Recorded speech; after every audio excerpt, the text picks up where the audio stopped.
সে বহুকাল আগে কথা বিক্রমপুরের রাজা ছিলেন, রাজা রায়মোহন। তিনি ছিলেন খুবই সাহসী আর একজন দক্ষ শিকারী।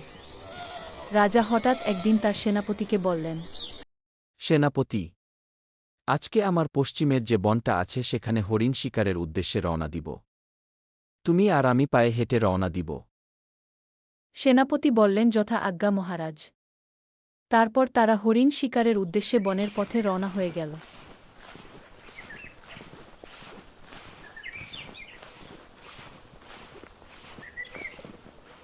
হাঁটতে হাঁটতে তারা গভীর জঙ্গলে প্রবেশ করল।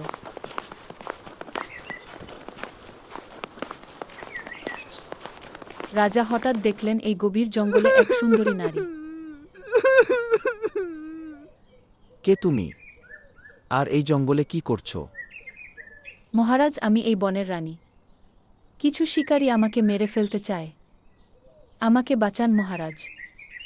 ঠিক আছে, তুমি আমার সাথে চলো আমার রাজপ্রাসাদে। কেউ তোমার কোনো ক্ষতি করতে পারবে না। তারপর রাজামশাই, বনের রানী এবং সেনাপতি সবাই রাজপ্রাসাদে ফিরে এল। হঠাৎ করেই একদিন বনের রানী বললেন, মহারাজ, আমি এভাবে আর আপনার প্রাসাদে থাকতে পারব না। মহারাজ বললেন, ওহে সুন্দরী বনের রানী, আমি চাই তোমাকে বিয়ে করতে। আমি চাই তুমি আমার রানী হয়ে আমার পাশে সারা জীবন থাকো। তারপর রাজামশাই আর বনের রানীর বিয়ে হয়ে গেল। আর রাজা রায়মোহন এবং বনের রানী সুখে শান্তিতে বসবাস করতে লাগল।